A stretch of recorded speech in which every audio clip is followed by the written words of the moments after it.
Nancy ಡ್ರೀವ್ and the hidden stair case.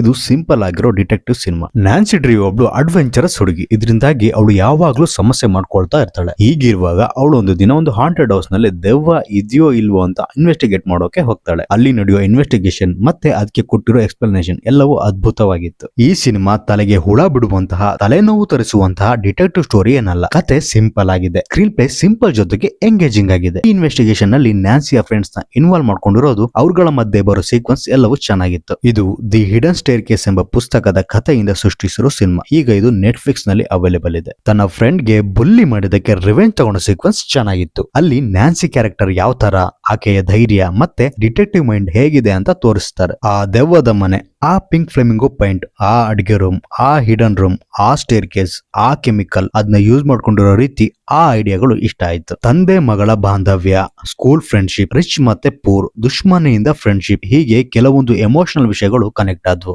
ಇದು ಕುಟುಂಬ ಸಮೇತ ನೋಡಬಹುದಾದ ಫನ್ ಡಿಟೆಕ್ಟಿವ್ ಸ್ಟೋರಿ ಅಂತ ಹೇಳ್ಬೋದು. ಎಲ್ಲೂ ಬೋರ್ ಆಗಲ್ಲ. ಇದರ ರನ್ ಟೈಮ್ ಕೂಡ ಜಾಸ್ತಿ ಇಲ್ಲ. ಆರಾಮಾಗಿ ನೋಡಕ್ಕೆ fun watch with detective element ಇರೋ ಸಿನಿಮಾನ ನೀವು ಎಕ್ಸ್ಪೆಕ್ಟ್ ಮಾಡ್ತಿದ್ರೆ ನಿಮಗಿದು ಗ್ರೀನ್ ಸಿಗ್ನಲ್. ಇನ್ನಷ್ಟು ಸಿನಿಮಾಗಳ ರಿವ್ಯೂಗಳಿಗಾಗಿ ಸಬ್ಸ್ಕ್ರೈಬ್ ಮಾಡ್ಕೊಳ್ಳಿ. ಸಿನಿಮಾ ನೋಡಿದ್ರೆ ಅಥವಾ ನೋಡಿದ್ಮೇಲೆ ನಿಮ್ಮ ಅಭಿಪ್ರಾಯ ತಿಳಿಸಿ. ವಿಡಿಯೋ ಇಷ್ಟ ಆದ್ರೆ ಲೈಕ್ ಮಾಡಿ, ಇಲ್ದಿದ್ರೆ ಡಿಸ್ಲೈಕ್ ಮಾಡಿ. ಮುಂದಿನ ವಿಡಿಯೋದಲ್ಲಿ ಮತ್ತೆ ಸಿಗ್ತೀನಿ. ಧನ್ಯವಾದ.